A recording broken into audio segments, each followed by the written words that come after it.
welcome to Bitstorm, a comedy game design podcast by two guys who know nothing about comedy nor game design.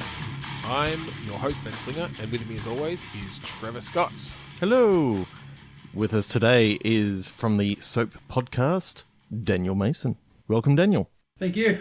So, Daniel, you want to tell us a little bit about the S.O.A.P podcast and yourself? So the S.O.A.P podcast stands for the Slightly Offensive Australian Podcast. Pretty much we're just a bunch of guys. We talk about games, pop culture, that kind of thing.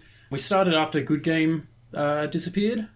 Just felt like there was a lack of things out there. But jumping into the podcast world and that kind of stuff, we found quite a lot of good content, obviously like you guys and that. And we're still learning a bit, but a lot of good content out there, and hopefully we bring a lot more. On the side, I do the DM Gaming, which has a lot of YouTube, gameplay, reviews, all that kind of stuff. You can find us on YouTube, Facebook, Twitter, iTunes, all that kind of stuff. Cool. Fantastic. So how long have you been doing the gaming side of things on YouTube? The gaming I've been uploading for a couple of years. Starting to get a bit more heavy into it now, with the review side, all that kind of stuff. But been playing games for so long, it becomes a lifestyle. So we're going to start with a game we call Click Pitch. In this game, we each have a random word generator in front of us, and on the count of 3, 2, 1 by Trevor, we're going to click refresh and get a new word. And from that, we're going to come up with some sort of game idea. It might suck. I don't know. We'll see. They haven't yet. So, a lot of pressure. Here we go. 3, 2, 1, click. Pickaxe. I got crackpot. Security. Okay. So, there's some interesting words. I feel the last two are very heavily related. My mind goes to, the pickaxe makes me think Minecraft. So for some reason, maybe you're like protecting your Minecraft castle. You've got a job protecting people's Minecraft creations against crackpots with pickaxes. See, I feel the security has the pickaxes against the crackpots. So it's a world traditional. It's a world where everyone. Well, wait. I'm trying to think. Why would security have pickaxes? Is it because the people they're trying to protect against are made out of like rock and stone? Maybe it's like Pixels, where like all the characters have come to life, but in this case it's Minecraft coming to life, and just they've created a security force with pickaxes to defend against all the Minecraft characters coming at you. So can you like dig traps underneath people, and then when they step on it, it's like the loose sand, so it just falls down into a massive cave. And... Yeah, I kind of like it. The idea of it being a sort of a Minecraft game, but yeah, it's more around exactly that, building traps and security and trying to protect you. I mean, I guess that could be done in Minecraft. Fucking anything can be done in Minecraft these days. But yeah, something around. I guess just around. Maybe we'll take it away from the Minecraft space, but just around digging. I know I brought that up in the first place. Backtracking already. Nothing wrong with that. Digging based security, I guess, right? And the crackpots are just whoever's coming. Well, having played a bit of Minecraft on an online server, that is like a crazy place to be, depending on what server you're on. I don't recognize. There literally are crackpots who try to just like destroy everything that you build. So having a security force that are actually out there protecting your stuff while you're not there is actually, kind of a cool idea. Because the amount of times I build something and then come back and it's like, oh crap, there's literally nothing left. So we haven't actually invented a new game idea. We've just created a business. Just charge people. We'll protect your shit on public Minecraft servers. Patrol with diamond pickaxes and whatever. We've got to be able to get like some sort of insurance, because otherwise, what happens if we couldn't stop the crackpots because there were just too many of them? So that's another business, is it? Insure your Minecraft construction. The other option is like a For Honor style kind of game, but it's security versus the crackpots. And instead of having like swords and all that, you've got pickaxes and like lots you're having of big duels like in the middle of the streets. Yeah, well, kind of bringing it back to the idea of like stone or rock based like enemies, or I kind of like that you could have a sort of real melee based thing where I haven't actually played For Honor, but I assume you can cut limbs off. But in this case, because you're made out of stone, you're basically these stone golems. Like you can sort of just keep going and keep moving, and it's not until you're reduced to rubble that that you're actually done. Oh, that'd actually be cool. You know, you take off the arm, so therefore you can no longer swing with a certain button. Maybe you've got, you know, the left and right triggers do left and right arm attacks. But if someone takes off one of your arms, then you can only do the left attack from now on if it was the right arm that they took off. And then if they took off the right leg, then you can only sort of crawl along the ground or something like that. So you could really have that disadvantage of limb targeting. I'd like to think that you'd use your head to attack people with after that. So instead of using a trigger button or that, you'd have the motion sensor on the controller and you're just waving it in the air as you're headbutting them. Okay, so it's like a PS4 exclusive or Switch. PS4 pretty and much. Switch. No, the Kinect can figure that out, can't it? No one has a Kinect, Ben. You know that. It's true. I don't have one. I don't give a shit. Okay, 3, 2, 1, click. Accomplice. Calligraphy. Resurrection. Okay. Oh, I like that. Okay. Some sort of writing mechanic. To raise the dead. Yeah, basically. But are you the accomplice to a necromancer? Oh, so that's you're not actually the necromancer yourself. That's an interesting. Yeah, so that could be a good way to start you off, right? You're learning these magical writings to raise the dead and other such magics. What do you reckon you write in? Like, is it a book? Do you just find paper on the ground and start writing on it? Where do you start the writing process for this? Yeah, that's interesting. So should it be the opposite of Death Note? So you write in a book to resurrect? Well, I feel like you have to make it really game mechanic-y. I don't think you're just writing words, unless you have to write them in I mean, I guess it's calligraphy, right? Maybe you have to write them in such very a specific ink way. I feel like it needs to be a VR game just for having that precision in the way you write, because you know calligraphy is all about sort of the angle and the pressure and stuff, right? Yep. Or maybe you have to play with like a drawing tablet or something. So it's a Wii U game, maybe with the Wii U only. Yeah, with the stylus. Does Wii U have a stylus? I don't know. Yes, it does. Okay. Yeah, so it's all about the angle and the pressure, and so you have to get the right width of each letter in it, or each part of each letter as you write whether it's the person's name or some sort of incantation to raise them from the dead. See, I was actually thinking that in going with the calligraphy, but not literally using calligraphy as the game mechanic, you could actually have to create a specific ink to resurrect certain people. So you've got like an adventure sort of, running around trying to find certain like a bone of the dead, or certain things that you got to then crush up to create the ink, and then you give that to the necromancer, and then he writes it in the book, and like the adventure to resurrect these people gets a little bit more crazy each time. So it's harder to find these. You don't get to do any writing yourself. Yeah, well, if you got shitty handwriting like I do, then I'm going to be spending most of the time just doing the writing rather than the actual game itself. So I'd rather... All that means is it doesn't mean you can't play the game. It just means you're shit at it. I feel it needs a penalty. Like, if you fail to write it perfectly, like the controller shocks you or something like that. Well, no, I think it's a gameplay thing. I think it's if the further away from perfect you are, the more shittily you raise that thing from the dead. So they're coming up mangled. Yeah, like parts of them didn't raise properly, so they can't use their left leg, or maybe they don't follow your directions as thoroughly or as well as they would if you'd perfected the loop on that G. What if they've got like a piece of information that you need to get and you didn't do it right, and their mouth is just mangled and they can't talk as a result? Then you have to kill them again and try it. I'm sorry, I've got to kill you. It didn't work right. We'll try again.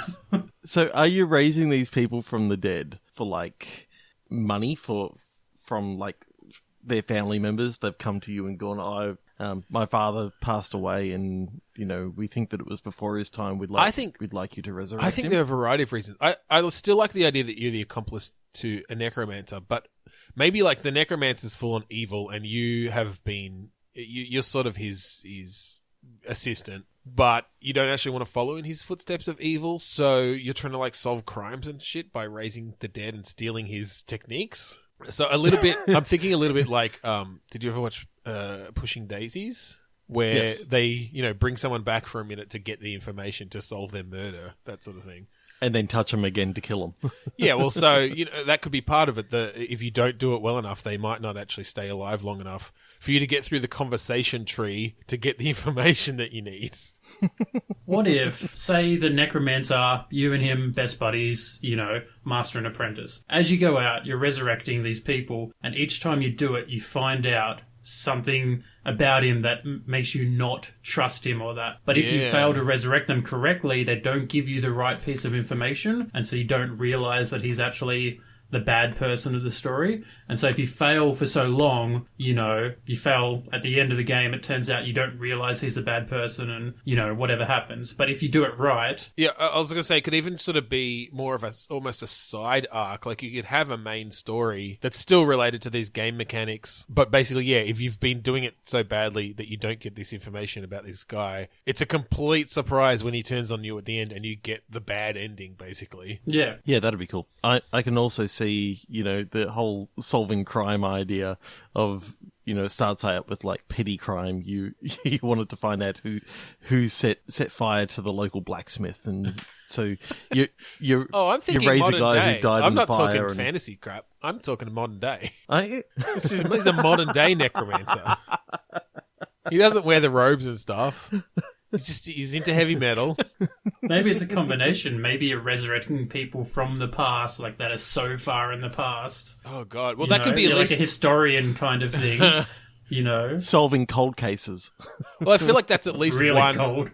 one, like, maybe that's just one mission, is you literally have to dig someone up and resurrect them so much that they're just dust and bones. And so they kind of just become, you know, an amorphous blob of half decayed bones that, yeah, even if you do it perfectly, you can barely understand them, and so you have to hope that they die again in a position that the dusty bones spell out the information that you need. Yeah. And then you turn the dust into the ink for the next guy. Yes. Yeah, I like that element too, actually, like of having to collect the ingredients. Maybe you need particular types of ink. A little bit of chili, a bit of garlic. Well, you know, for the foodie that you need to Lock of resurrect. hair. It's the restaurant owner who was murdered. So yeah, you need to throw a bit of garlic in there. It could be random things like a piece of their favorite food, a lock of their best friend's hair, and it's like, oh God, I've got to try and work out all these personal information about these people.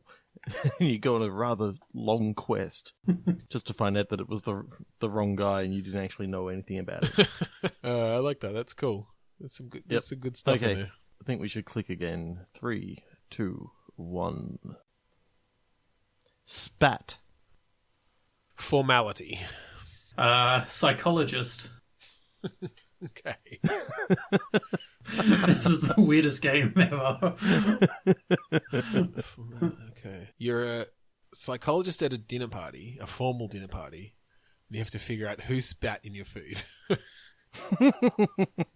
So it was formality, wasn't it? Yeah. Yep. So maybe it's the formality of spitting? Yeah, so you live in a culture where spitting is sort of... There's all these rules about when to spit, how to spit, how much mucus to, like, suck up into your nose before you spit. I reckon...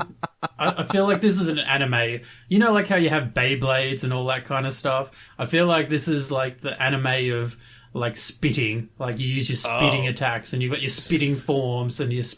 You know, and the psychologist is one style of spitting. How can we turn that into merchandise that we can sell hundreds of dollars worth to like school children, do they have to buy like the special mixture that makes you spit different colors or something? It's perfect. It's like you can't reuse it, so they just got to keep buying it every time they want to play this game. Oh, you could market it in drink form and that. You make, the drink form to make you spit. Exactly. Perfectly. Well, and you know how, you have certain drinks that are a bit, I don't know, like a milkshake or something that's a bit thick. We could literally formulate this drink that it just creates mucus of a particular type, and they have to play against their friends at recess. You do realise that Ron Gilbert has already made this game. It's called Monkey Island 2. That was just about distance. This is about formal rules on when you can spit, how you must spit. Yeah, I'm thinking this is a physical game. Like how much tongue is involved? Yeah, and there are color like so maybe we mix this kind of with a card game or some sort of other physical item where you're playing a particular hero or whatever, and perhaps one is the psychologist. Yeah, they do like psychic attacks with their spit. Yeah. So, maybe they're little figures, and literally part of it is you have to try to spit them over. Like, spit on them to knock them over. It's a cross between, marbles and... and what's the fucking... Pokemon card. Beyblades? Kind of thing. Yeah, or I was thinking of... There's the other one that's just completely dropped out of my head. What? Dominoes? No. Anyway, it doesn't matter. So is it kind of like Magic the Gathering then? Well, but I'm thinking... You've got different attacks that you can... Yeah, but the different attacks are based on... You take a sip of, the green, really goopy drink that creates... there's a real biological, physical aspect in this game. So you do extra damage to their psychologist if you spit on them with green... And so they literally have to take a slurp of it, gargle it, and then spit it at the other person's little figure, little miniature. And if you knock them over, then it was a successful attack. How quickly do you reckon the lawsuit for that game would be? Not our problem. We're going to sell it off and make $1 million. So Ben, no you ready to liability. get the Kickstarter going tonight, or? Yeah, definitely. I'm starting I'm starting on my formulas. Okay, I think we've got to click again. Really? I like that one. I feel like there's terrible. more there. That was terrible. That was the worst ever. It was awesomely terrible, just gross. It may not even appear in the podcast. Okay, 3, 2, Hey, 1, fuck go. you. All right. Arbiter. I got octopus. Happiness. Okay. So it's a totalitarian society where the head octopus is the arbiter of all happiness. You may not show emotion. You may not show happy emotions unless the octopus is deemed to be so. And so it's kind of like a dictatorship then, where if he laughs, everyone else can laugh. Yeah, he's setting the rules on what people can be happy about, and he's got tentacles everywhere. So who do you play in the game? Yeah, I guess you're playing as presumably you're playing as someone fighting back, like the resistance. I will not be happy. No, they want to be happy, just not about things that they've been asked to be made happy about. I was trying to think of what octopus is like. I don't know what octopus is like. Fighting sharks. Calligraphy, because they've got the ink. Juggling. Pickaxes. And spitting. James Bond films called Octopussy. That's their porn. That's octopus porn. No, I don't know. You're in the resistance. I guess what we need to figure out is everyone an octopus, or is it literally just a world of humans that have been taken over by this octopus dictator? Yeah, I was thinking it was an overlord. It's big, giant, mountain big octopus that just looks over everyone and just points at people and goes, "You will be happy." Well, maybe all the suckers on its arms are actually eyes, so that's how it keeps track of everyone's happiness. And so it's just like, and they're just like looming over, like sort of out over all areas of this city at all times. There's just these like giant tentacles covered in eyes watching to make sure you're only happy about the approved octopus things. So is it set in like almost like a futuristic sort of world? Sure. No, I reckon it's tribal. Oh, okay. Well, is it like post-apocalyptic though, or? Yeah. I just feel like you're the tribe worshipping the octopus god that's so big and giant. Oh, so there are people who are into it. Well, I guess that's the tradition. Like, you don't have a choice. If you don't, the octopus smites you. Okay. So is it a point-and-click adventure game so that, you got that sort of... yeah, I guess we need to... almost film-like view of characters in a scene rather than having to sort of play from a... like a third-person sort of thing. Or in the characters. Yeah, we've done a lot of point-and-clicks, though, recently.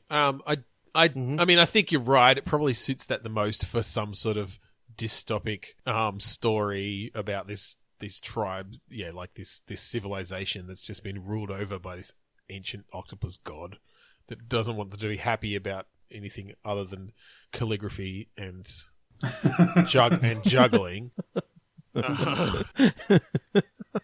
How many octopuses have you seen actually juggle?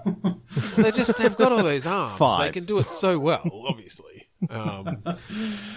Part of the gameplay mechanic is that during the octopus's juggling break, you've got a bit more leeway about that when you can smile.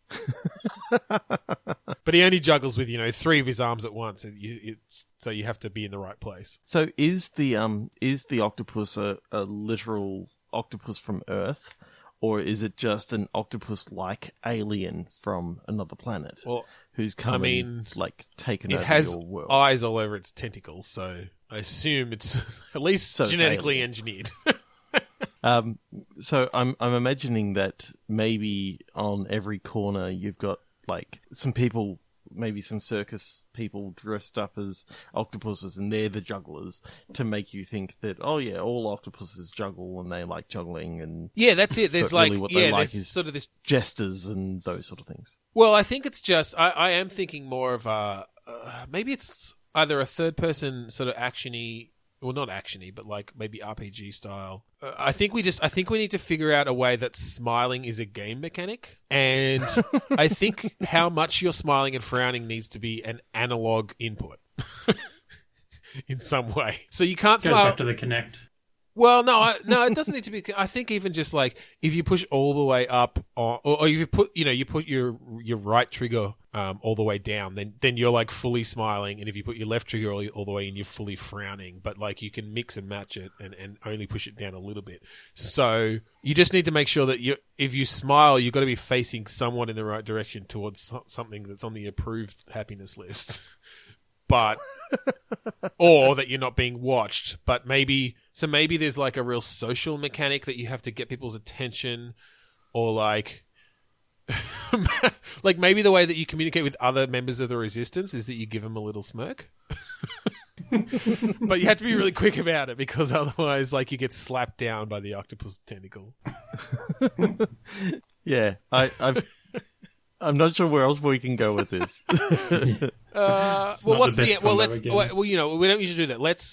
What's the end game? How do you win? Do you take down these octopus? Yeah. Or do you just get everyone on your side to be happy about something that's not on the list? Like, fuck, what do octopuses not like? I don't know enough about fucking sushi. Octopi. Yeah, okay. You get everyone smiling at sushi, and the octopus is just like, oh shit, they've all turned against me, and he leaves. He just like shoots off into space to go terrorize some other planet. Just sits on the moon, staring down at everyone. I love that. I love that idea. I love the idea that just the end shot is like a slow pan over, and you just see the like bright shining moon up there with a fucking giant octopus wrapped around it, just like sulking. Yeah. And he's like really, because he's so big, he's like hugging the entire He's moon. huge. Yeah, he's like around half the moon. But that's just a creepy notion. It just shows how big this guy actually was. Yeah, this is it. It's huge. I freaking love that idea. I want someone to make some artwork of that. We don't have enough arty fans. I think it's about time to head into the Eye of the Storm. All right, so you can find us on Twitter and Facebook, BitstormCast on either of those, or just search for Bitstorm. If you had any ideas about the prompts we came up with today that we didn't think of or that you think might be better, let us know. We'd love to sort of get some discussion going and just keep the game ideas coming. We're now on Instagram. We are BitstormCast on Instagram as well. We're going to be putting up some more casual posts with what we've been playing, and maybe even some stuff as to what we've been playing with our kids. Yeah. We are on iTunes. Go ahead, rate, review, subscribe to us there to get updates for our latest episodes.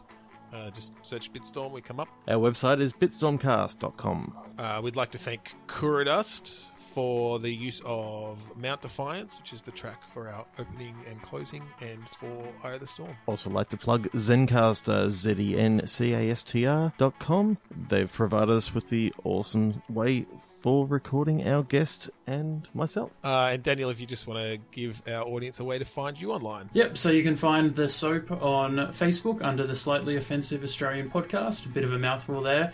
Otherwise, you can find us under the SOAP on Twitter, YouTube, iTunes, Podomatic, and SoundCloud. Awesome. All right, let's get back into it.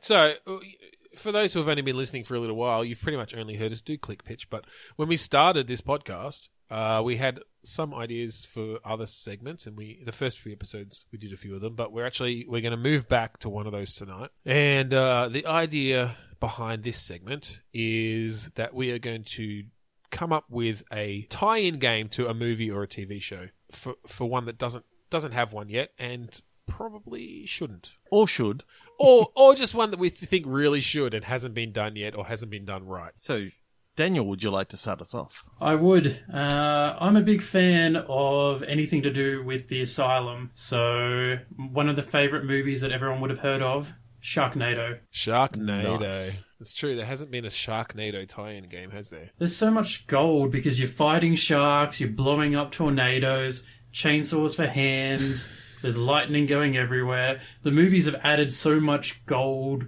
mechanics in there. Where's the game for it? Okay, so I'm gonna have to come clean. I haven't actually seen any of the Sharknado films. What? That's wrong, Ben. It's high quality stuff. Very high quality. I mean, Tara Reid, amazing.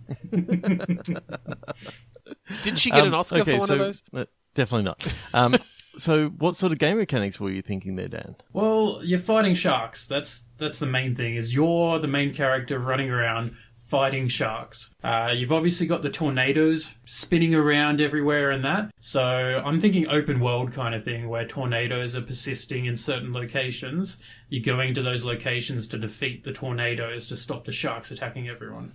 Cool. Okay. I like that. Can there be just as you're walking around, is it just a tornado so there's you've got your main tornadoes, and so are they just Yep. Are they just kind of blasting sharks out in every direction at all times? Is that sort of how it works? Yeah, I reckon we take it up a level, and so you have your normal tornadoes that can spawn anywhere in that, but then you have your boss tornadoes that have a boss shark in there, each with a specific theme, like you've got a hammerhead one and all that kind of stuff. Awesome, yeah. And so they're just spinning around the tornado at all times, and you got to get up in there with them, and you've just got these great set pieces where you're on a fucking house that the tornado picked up and jumping around as things break apart. Exactly. And you've got things like the chainsaw hand and that from the movie and that. So you've got a range of weapons, building dynamite and throwing them at tornadoes.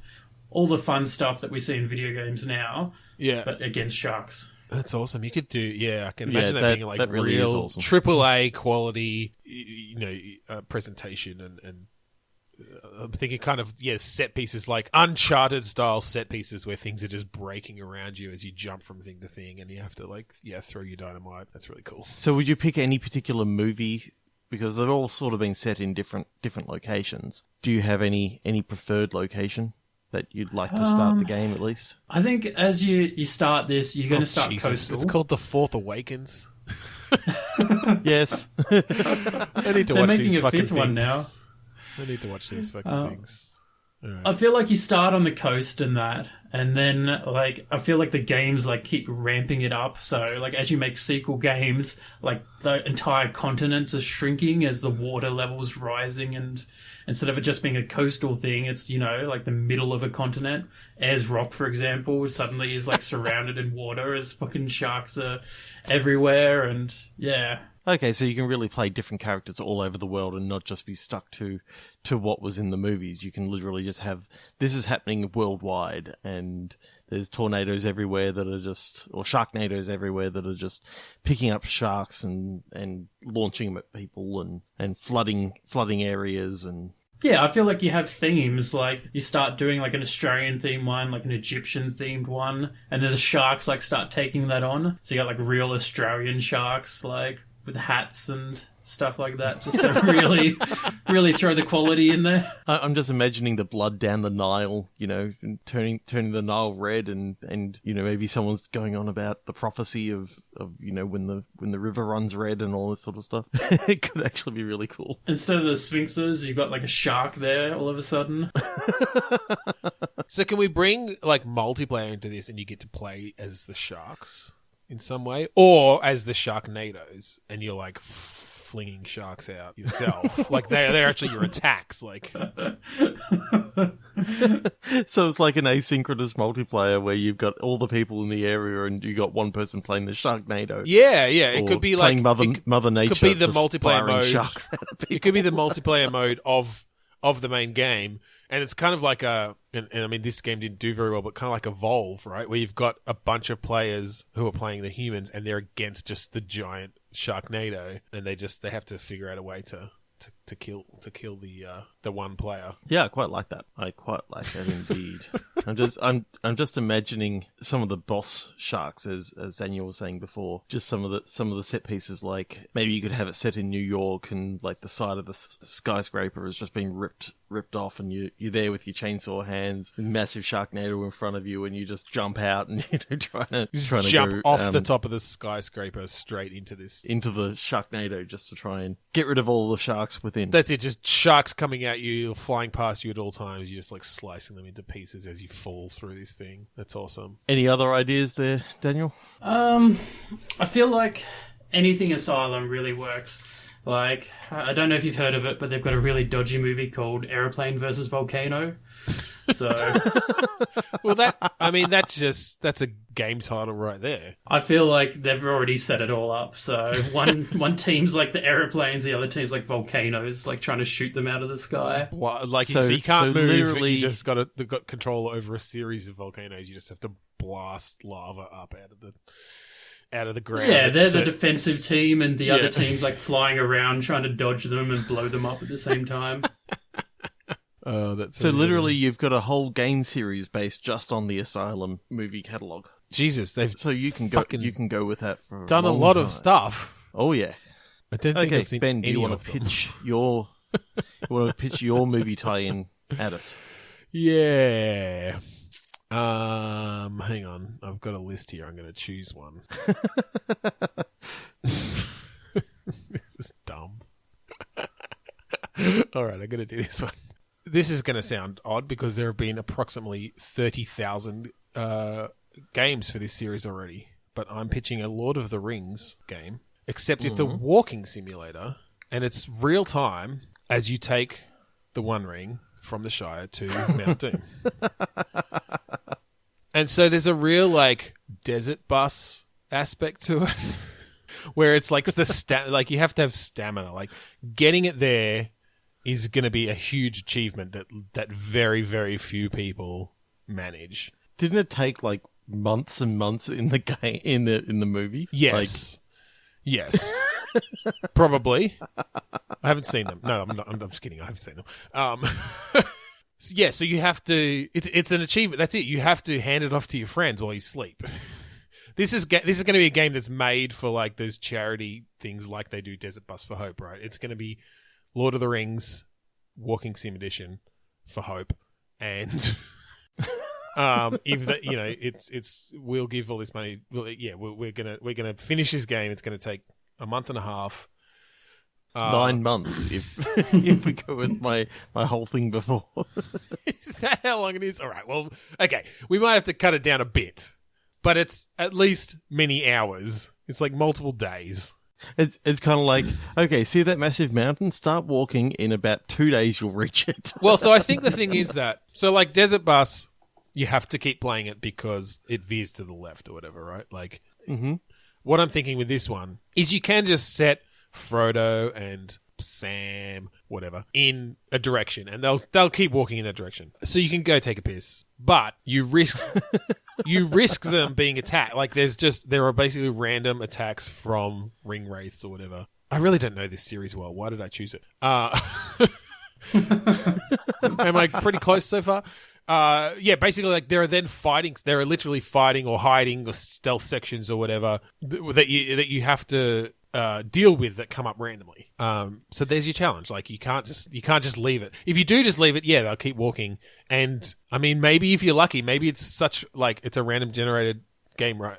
Or randomly generated attacks. Maybe there's the 1 in 1 billion run where you could literally just point at Mount Doom, start them going, and they just make it there. But like nothing would happen. But chances are one of these randomly decided attacks is going to happen, and you have to hide or defend yourself or whatever. So I'm just imagining, given how big some of these battles actually were in the Lord of the Rings movies, yep. you could come up against thousands upon thousands of orcs. Yeah, but you just have to keep walking, man. And like people are defending. People are defending. Maybe you can set up like your companions in particular configurations or whatever, so that they're going to defend you. Almost like a fellowship. Well, yeah, exactly. I mean, yeah, but I'm saying that like the mechanic is you put fucking Legolas over here because if you come up against orcs, he's going to protect you from the horde for a while with his firing 10 arrows off in half a second. Like maybe it's that literally Frodo cannot stop walking.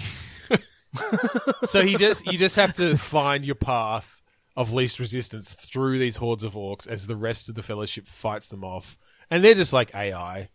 I'm thinking these like you don't actually get to do the fighting. You have to configure them in particular ways and then keep walking.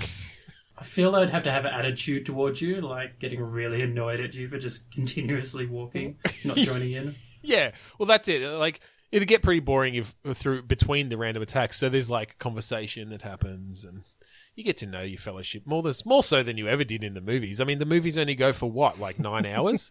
This game's like multi-days. A month and a half, and when you go to sleep, well, they're actually sleeping too. Except Frodo's still walking. He sleepwalks.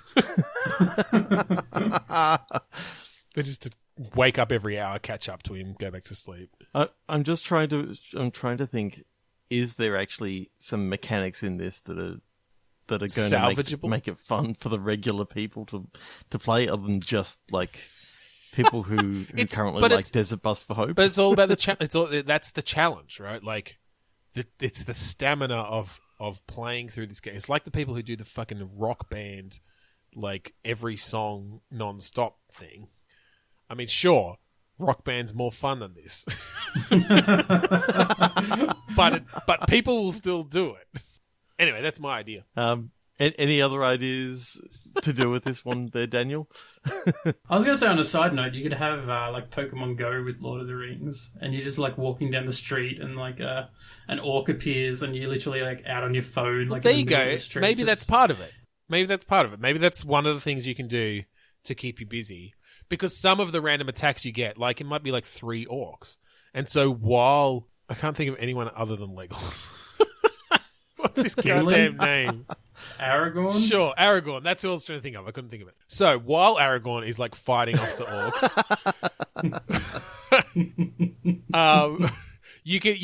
you've like, this is totally incongruous, but you can pull out your smartphone and like you have to frame up your shot, and you get points for composition and what you capture in the shot. And that's also part. There's like a social media sharing mechanic of like, look at this thing, like, because there could be rare events, right?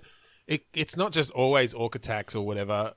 It could be some fucking thing that only showed up in one paragraph of the Silmarillion. that the Lord of the Rings, that the fucking Tolkien geeks are going to just cream their pants over. And if they get a photo of it, like, that's even more prestige. And following you for the whole game is like Gollum. So he's just sort of somewhat behind you. Well, and that's part of it as well. If tell that he's following. He's somewhat behind you. He's hiding behind things. He's trying to stay hidden. And so getting photos of him as well is like, that's part of the challenge. I love that. That was perfect, Dan. Like, that brings in something to actually do in, like, as Frodo. Some fun. I mean, I don't add think some entertainment. I don't think it was purely necessary for this thing to be fun, but and then you got hardcore mode, which turns that off. No, hardcore mode is that you don't have internet service on your smartphone. So even if you get all these awesome shots, you have to make it to the end before you can upload them and show anybody.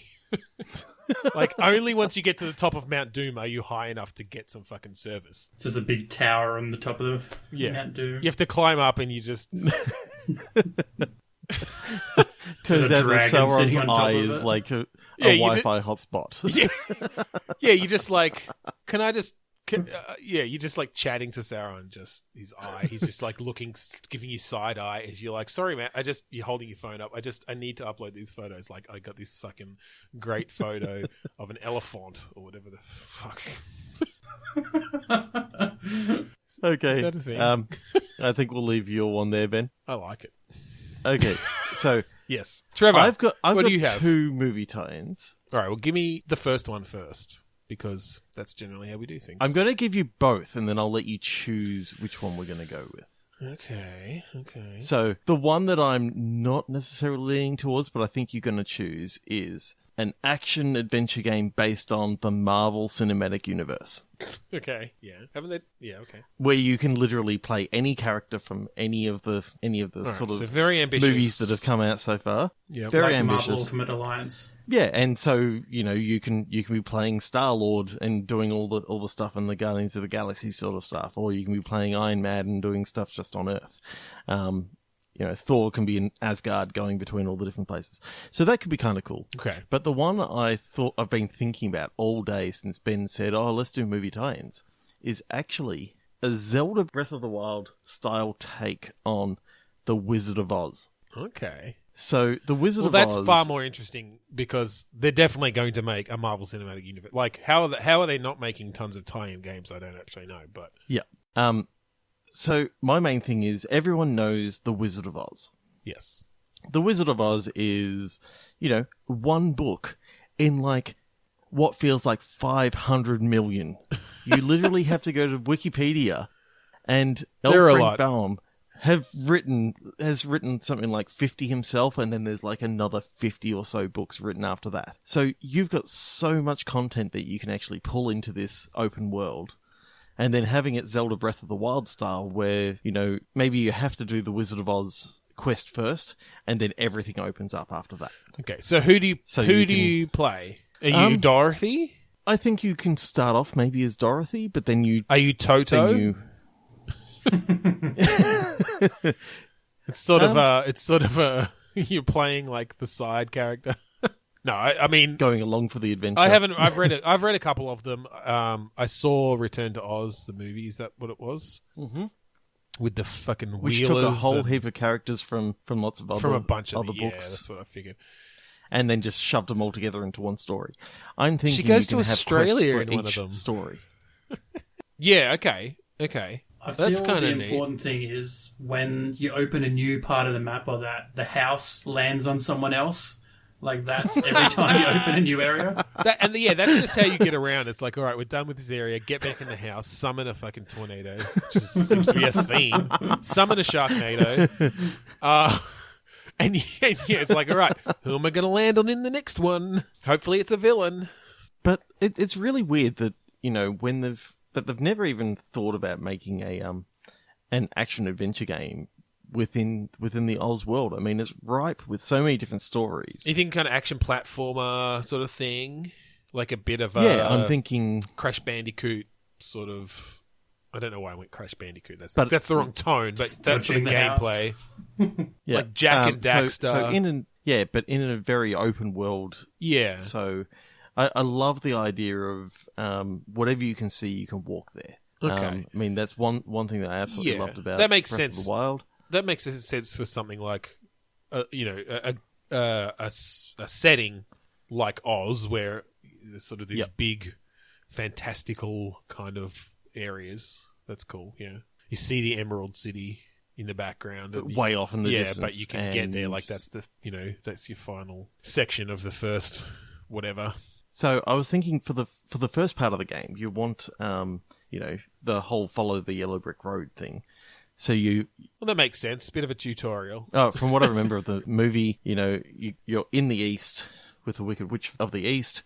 You're following the yellow brick road to the Emerald City. You get there, and then you get some side quests. And one of the side quests is go kill the Wicked Witch of the West. And then there's some other side quests of there's something happening in this town in North Oz, and you got to try and help them out. Yeah. And then there's something happening in South Oz. Yeah, I like the idea of when of getting to the Emerald City. That's actually when the game opens up. So your first quest of getting there, and you run into things along the way. You have to go through the forest, and the fucking flying monkeys come and attack you. When you fall asleep in a field of poppies. So are we having combat, or are you just running away from everything, or are you fighting back? Oh yeah, she's got a shotgun. This is American McGee's Wizard of Oz. Didn't he do that? You know how in Lara Croft she can pull out the dual handguns and she's got unlimited bullets? Yeah, it's like that. So you got the dual handguns that she's got unlimited bullets in, and then she's got her boomstick, and she can get maybe an AK-47 or something later on. The Tin Man creates weapons for her. No, I was thinking TikTok. Oh, from Return to Oz. I don't remember what he was like. He's like a steampunk guy, basically. Yeah, like Clockwork. Yeah, Clockwork. That's cool. Actually, you could go for a very steampunkish, but not in the traditional style, in this Wizard of Oz style of steampunk. So all your guns all are clockwork. Clockwork stuff, and that's cool. What if you had it more Pokemon style? So you go around collecting it. So you start with Toto as your guy to send into combat, but as you go along, you collect, the Tin Man and the Scarecrow and that. And Scarecrow and the Cowardly Lion. Yeah, that's cool. So you could have a couple out. Maybe even a. Well, I don't think we've done one of these on the show, but maybe even a bit of a tactical combat game. So when you go into combat, it's like Wasteland 2 or Fallout sort of style thing. You've got action points and stuff. I think that could be cool. Yeah, that could be kind of fun. How would the movement work then? I mean, like those games, you've got sort of free reign, and it could be more Zelda-ish leading up to that. But when you get into combat, it zooms out a bit, or like the first Dragon Age sort of thing, right? Oh, yep, that'd work. Yeah, where you've got your companions, and maybe you can just have certain ones out at certain times. So yeah, you can have Toto, and Toto's got some fucking kick-ass bite attacks or whatever. Can move really fast. Tin Man's well armored and can drop oil from his oil can to as hazards and stuff. He's got his axe. But if he does too much, then he freezes and. Well, maybe you have to you can't send him too far away from you because you have to keep oiling him regularly to keep him. Or there's just basically it's a buff, or he's got a status effect that's forever affecting him that you have to buff him with the oil can, basically. Yeah, I kind of love that idea of a tactical combat game with Wizard of Oz characters. That's cool. You can befriend a flying monkey. You can you've got all sorts of different ones, and you can build your team up in however way you want.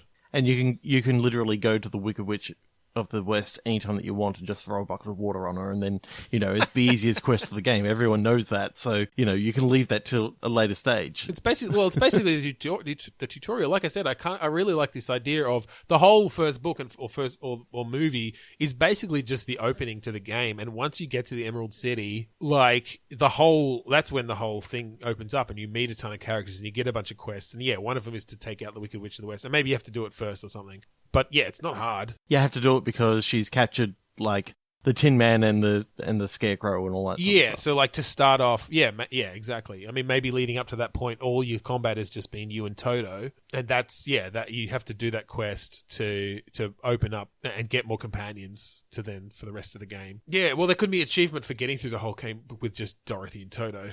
Like if you actually literally. You've got the option to not go and do that quest and save them from the Wicked Witch of the West, and if you take her out last, then that's like an achievement. But the further that it goes in the game, the more wily the Wicked Witch of the West actually becomes. So she becomes a much harder boss. Yeah, she's wearing a fucking raincoat when you get there.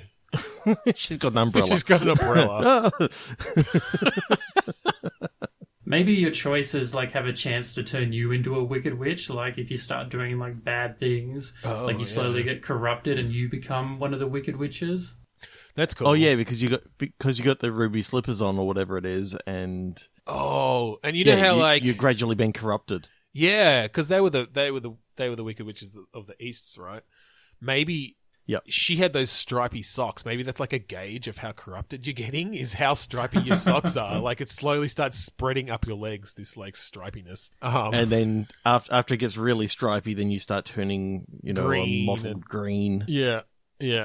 Oh yeah, I really like that. That's really cool. And it could be based around like Mass Effect style, like moral choices and stuff. Paragon and yeah.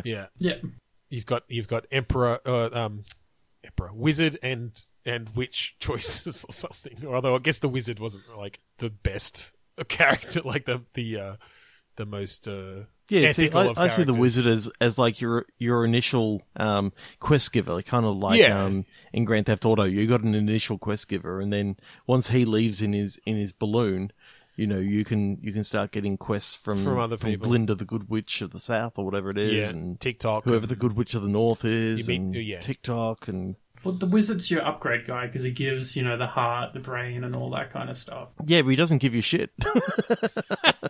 He says it was all inside you all along. Like, well, fuck that. Yeah, we have maybe it just unlocks that ability like a talent tree, but you have to go back to it. Yeah. He tells you, no, that was inside you all along too. It's like, and all of a sudden, talent unlocked. I always had this machine gun. Do you know how long today I've been thinking maybe you guys wouldn't want to go down the path of Wizard of Oz, That's so so I much planned more all this other interesting, stuff man. for the Marvel Cinematic Universe, but I'm like, this one's so much more interesting than Marvel Cinematic Universe, because that's just fucking.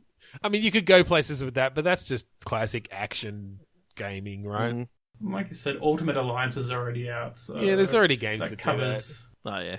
No, I mean, this is almost Ultimate Alliance. Wait, is that the fighting one, or is that this like top down? That's the top down one where you're like a squad of 4 and you can choose whichever. Right, so that's Marvel almost similar. hero That's you want. real time though, isn't it?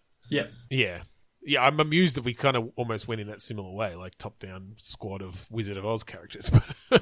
I just don't get why no one has ever taken the Wizard of Oz brand and turned it into a game. I mean, it's rife with like amazing stories and that sort of stuff. I would have thought it's only in a 117-year-old book. Like, come on. Yeah. It's right there. Like, get with the times. It's probably in the bloody it's probably in public domain. Yeah, the public domain. I think it would be, yeah. Yeah, I'm sure I'm it surprised is. we haven't seen a remake of it yet. That's true. You know they That's remake right. everything. We're on the top, the front of the curve of the Wizard of Oz like comeback. It's going to be everywhere. There's going to be a Wizard of Oz cinematic universe next after we release this game. Like it's going to pick up. Oh yeah, you just think about how many fucking books there are and how many. I mean, that's literally almost 100 movies right there. Oh yeah. They can just. Well, I'm looking at the Wikipedia. They can literally just go, okay. The main guy wrote 14 books in the main series over 20 years.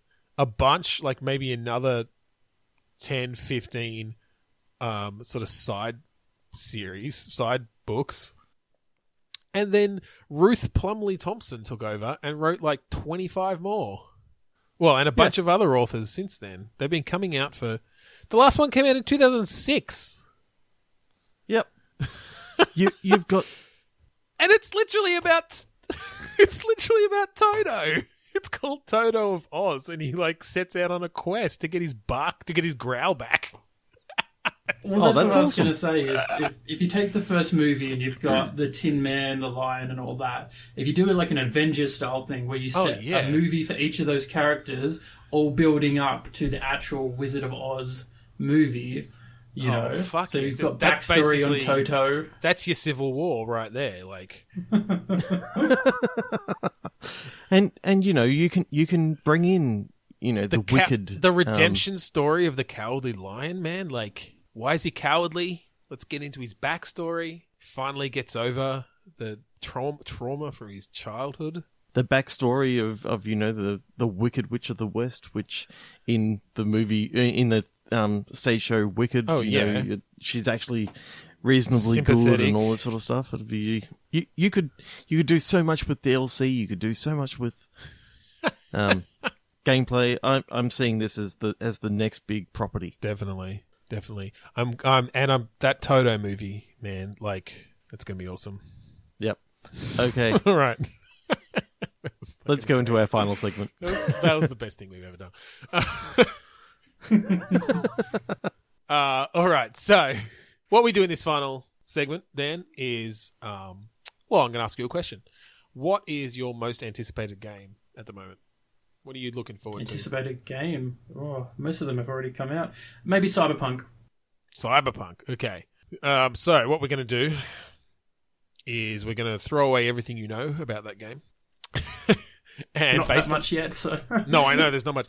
But based on the title, purely on the title, we're going to come up with an alternate game idea that would be called Cyberpunk. Now, that's a pretty broad title. I think Well, it's... Cyberpunk 2077. 20, yeah. Yes. I was going to say 2064 for some reason, but you're probably right. Yes, 2077. By the way, I hope that actually comes out. There hasn't been news on it in forever, has there? They're making it, right? A while away. Yeah. I only just saw something about it the other day. So they trademarked the word cyberpunk, and people weren't happy about it. That's why. Oh, That's I why did see saw that. Mm. Here's my prediction: it's not going to come out. It's going to come out with the next generation of consoles. Be a launch title for the PlayStation 5. You've got Scorpio or whatever it is coming out. So... Oh, that doesn't count. I'm talking about the full next generation. Okay. All right. It depends whether there is a next generation, Ben. They could. Well, they're just going to keep upgrading the PS4 Pro 2. the PS More Pro. Yeah, how do you become like the PS Pro Master? The PS Master.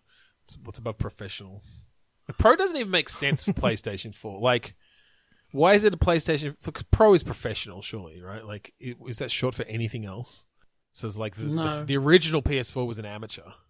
This one's the Pro, and then anyway. Didn't improve it enough.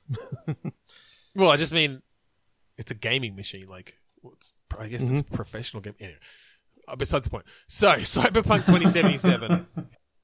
Like you said, we don't know much about it, but we're going to come up with a new idea based on just that title. And in fact, I feel like to make this interesting, because cyberpunk in general as a genre is something. I mean, it's not incredibly specific, but it has certain elements. If you take it away from cyberpunk and what cyberpunk is, if you use the words cyber and punk, thinking today you've got punk as in punk rock, that kind of style, and then cyber as in the internet, then you've got a completely different game. That's where I was basically exactly where I was going. So, yeah, you play like a punk rocker who, I don't know, some sort of mechanic around logging in. Maybe it's even set like not quite modern day, like set in the 80s or something, like sort of earlier days when the internet was. Shouldn't it be set in 2077? Well, no, that's around. That's the baud rate of your modem. You've got a specially made modem that you created yourself. You're basically like one of the first hackers on the internet before it even existed. You've got your 2077 baud modem. What are you hacking though? Like, what is there? You're like point. At the start of the internet. You've hacked into it. You're like, oh shit, there's nothing here. Universities, military installations. GeoCities. All right, so maybe not the 80s, maybe the 90s, maybe in sort of the relatively early days of the internet. The World Wide Web was only a few years old. There's like 2,700. Well, maybe 2077 is how many different websites there are in existence. Okay. Yep. And you just have to go around and like spray anarchy symbol, like somehow hack these websites and put anarchy symbols on all of them. So how old are you, Daniel? 30. 30. Okay. So what I was thinking, do you remember back before the internet, there was actually like the bulletin board systems, so the BBS. Mm-hmm. Vaguely. Basically, maybe 2077 is a BBS. Oh, it's like that's like the last 4 digits of the phone number, and they've called themselves 2077. Yeah, That's because awesome. I remember around here there was like I think 1684 was one of the BBSs in Melbourne that was pretty well known, but it was literally just called 1684. So maybe 2077 is your BBS that you're going into. Okay. That it leads you down, a sort of like an adventure game within the bulletin board. Like you've got to do little well, there have puzzles been a to few get games a little bit deeper into the there have been a system. few games that are like that. So you're okay, I really like this idea. You're interacting through this game solely through this bulletin board interface, but you can have like chats with the S.O.A.P and there's like some rudimentary online gaming like MUDs and stuff. So what's our enemy? Well, I think it's more of just a story-based sort of thing. And yeah, as you go, you find out more about yourself, and you are this like punk rock teenager. But I'm thinking it's really an exploratory game, a bit like what was that one called? Did you play Emily Is Away? It was like a free one. Have you played that, Trevor? Okay, it's basically that's similar in that you're solely interacting via AOL Instant Messenger with this person, and it's basically just a set of conversation trees, but it tells a story over time, and you can make some different choices. There are a few different endings and stuff, but this could be a bit more in depth than that, And maybe there are maybe you do get a bit of hacking stuff. Maybe you meet someone who gives you these missions to connect to other systems and figure out a way in and to do certain things. Yeah, that's cool. What I was thinking is, as you're going through like the file system, working out, maybe you can download a file that happens to be in an area that it shouldn't have been, and it turns out that now, someone's after you. So, trying to find out your phone number, or trying to find out where you are. So you got to run some programs to sort of have a little bit of action elements. Oh yeah, like a bit like you're trying to hack them. Introversion's Uplink. You played that? Oh yep. Yeah, so you sort of got to, or even Hacknet.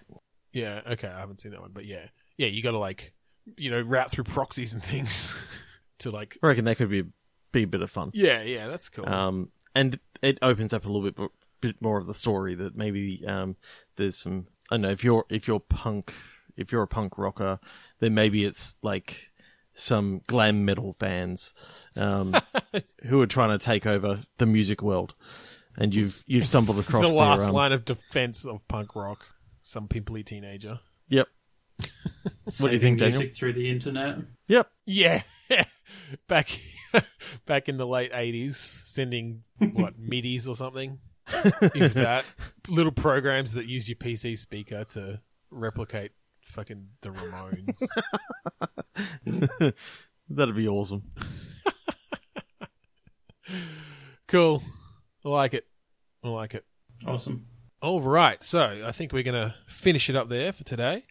Thanks for joining us, Daniel. Do you want to just give our audience an idea of where they can find you online and listen to your podcast and see your stuff? Yeah, definitely. So we're called the S.O.A.P, which stands for the Slightly Offensive Australian Podcast. You can find us on Facebook, Twitter, YouTube, iTunes, and Podomatic. And SoundCloud, of course. Personally, I have DM Gaming, which you'll find primarily on YouTube under DM Gaming. Awesome. All right, well, thank you to everybody for listening to us today on Bitstorm. I'm Ben Slinger. I'm Trevor Scott. And I'm Daniel Mason. So a game where you form a resistance group to an octopus overlord who has dictated that everyone can only be happy about calligraphy and juggling? I'd play that.